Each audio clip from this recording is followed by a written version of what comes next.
اعوذ باللہ من الشیطان الرجیم بسم اللہ الرحمن الرحیم الحمد للہ رب العالمین والصلاة علی سیدنا محمد وآلہ الطیبین الطاہرین المعصومین ولعنۃ اللہ علی اعدائہم اجمعین الی یوم الدین۔ گزشتہ دروس میں یہ نقطہ بیان کیا گیا تھا کہ جب بھی فعل ماضی سے فعل مضارع کو بنایا جاتا ہے تو اس کے عین الفعل کی حرکت سماعی ہے، یعنی اس کا عین الفعل یا تو مفتوح ہو سکتا ہے یا مضموم ہو سکتا ہے یا مکسور ہو سکتا ہے، لیکن ہر فعل مضارع کے اندر ایسا ممکن نہیں ہے، بلکہ کچھ موارد ایسے ہیں کہ جہاں پر فعل ماضی سے جب فعل مضارع کو بنایا جاتا ہے تو وہاں پر فقط عین الفعل کو یا فتحہ دیا جا سکتا ہے یا کسرہ دیا جا سکتا ہے، اور کچھ موارد ایسے ہیں کہ جہاں پر فعل ماضی سے جب فعل مضارع کو بنایا جاتا ہے تو وہاں فقط عین الفعل کو ضمہ دیا جا سکتا ہے، کہ جس کو گزشتہ دروس میں بیان کیا گیا تھا۔ اور چونکہ یہ نقطہ بہت زیادہ مہم تھا، اسی وجہ سے آج کے اس درس میں اسی نقطے کو مفصل طور پر بیان کر رہے ہیں۔ فصل سوم ابواب ثلاثی مجرد، تیسری فصل ثلاثی مجرد کے ابواب کے بارے میں ہے۔ پہلی فصل فعل ماضی کے بارے میں تھی، دوسری فصل فعل مضارع کے بارے میں تھی، اور تیسری فصل ہے ابواب ثلاثی مجرد کے بارے میں۔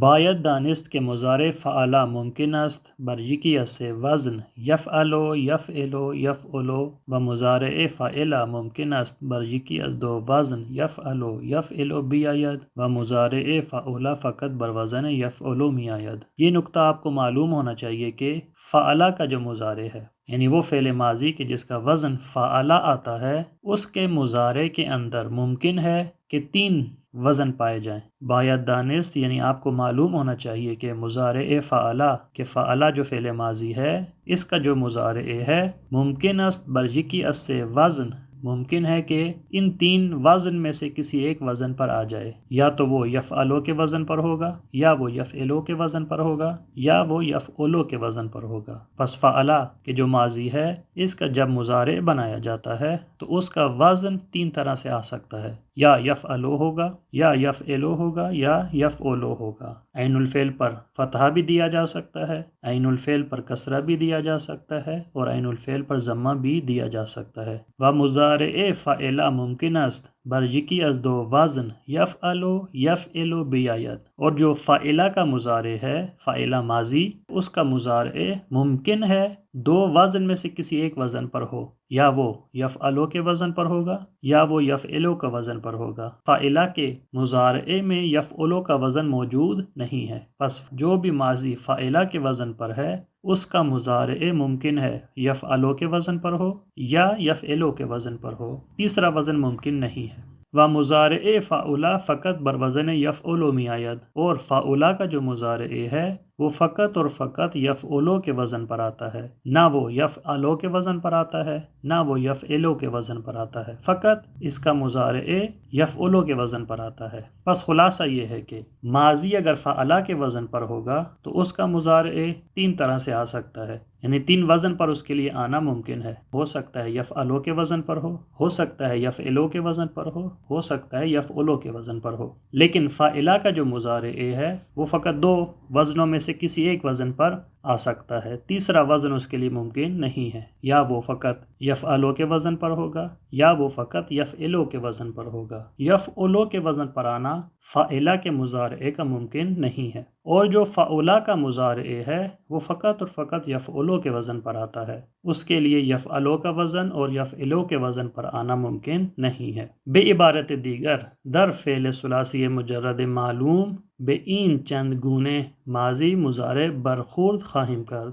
دوسرے لفظوں میں فعل ثلاثی مجرد معلوم کے اندر اس طرح کے چند ماضی اور مضارع ہمیں ملتے ہیں، یعنی کچھ ماضی اور مضارع ایسے ہیں کہ جو فعلا یفعلو کے وزن پر ہوں گے، کچھ ماضی اور مضارع ایسے ہیں کہ جو فعلا یفعلو کے وزن پر ہوں گے، کچھ ماضی اور مضارع ایسے ہیں کہ جو فعلا یفعلو کے وزن پر ہوں گے، اسی طرح کچھ ماضی اور مضارع ایسے ہیں کہ جو فعلا یفعلو یا فعلا یفعلو یا فعلا یفعلو کے وزن پر ہوں گے۔ بس اس سے ہٹ کر ہمارے پاس کوئی اور ماضی اور مضارع موجود نہیں ہے۔ بے عبارت دیگر دوسرے لفظوں میں در فعل ثلاثی مجرد معلوم، فعل ثلاثی مجرد معلوم کے اندر اندر بین چند گونے ماضی مضارع برخورد خواہم کر۔ اس طرح کے چند ماضی اور مضارع سے ہمیں سامنا کرنا ہوگا، اس طرح کے چند ماضی اور مضارع ہمیں ملیں گے۔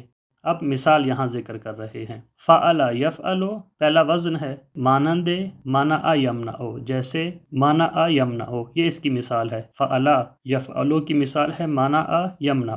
دوسرا وزن ہے فعل یفعل، مانند ضرب یضرب۔ فعل یفعل کی جو مثال ہے وہ ہے ضرب یضرب۔ تیسرا وزن ہے فعل یفعل، مانند نصر ینصر، جیسے نصر ینصر، یہ تیسرے وزن کی مثال ہے۔ چوتھا وزن فاعل یفعل، ماضی فاعلہ کے وزن پر ہے اور مضارع یفعلو کے وزن پر ہے، مانند سمع یسمع، جیسے سمع یسمع، سمع فاعلہ کے وزن پر ہے اور یسمع یفعلو کے وزن پر ہے۔ پانچواں مورد فاعل یفعل، مانند حسب یحسب، فعل ماضی فاعلہ کے وزن پر ہے اور فعل مضارع یفعلو کے وزن پر ہے، جیسے حسب یحسب۔ اور آخری جو قسم ہے وہ ہے فعل یفعل، مانند کرم یکرم، کرم فعلہ کے وزن پر ہے اور یکرم یفعلو کے وزن پر ہے۔ پس عربی زبان کے اندر ابواب ثلاثی مجرد کی 6 قسمیں ہیں، چونکہ فعلہ جو ماضی ہے اس کے مضارع کے اندر 3 وزن ممکن ہیں، اور فاعلہ کے جو مضارع ہے اس کے اندر 2 وزن ممکن ہیں، اور جو فاعلہ کا مضارع ہے اس کے اندر فقط 1 وزن ممکن ہے۔ تو اس طرح جب آپس میں ان سب کو جمع کیا جائے تو 6 وزن ہمیں حاصل ہوتے ہیں۔ ہر کدام ازین اقسام ماضی مضارع باب می نامند، ان میں سے ہر ایک، یہ جو 6 وزن ہیں ماضی اور مضارع کے، ان میں سے ہر ایک قسم کو ماضی اور مضارع کو باب سے تعبیر کیا جاتا ہے۔ ہر کدام از این اقسام ماضی مضارع باب می نامند، ان ماضی اور مضارع میں سے ہر ایک قسم کو باب سے تعبیر کیا جاتا ہے، باب کہا جاتا ہے۔ بنابراین فعل ثلاثی مجرد دارای 6 باب است، لہٰذا فعل ثلاثی مجرد کے 6 باب ہیں۔ 3 باب فعلہ سے ہیں، 2 باب فاعلہ سے ہیں اور 1 باب فاعلہ کا ہے۔ تو اس طرح سے فعل ثلاثی مجرد کے 6 باب ہیں۔ انشاءاللہ مزید مطالب کو اگلے درس میں بیان کیا جائے گا۔ وصلی اللہ علی محمد وآلہ الطیبین الطاہرین المعصومین۔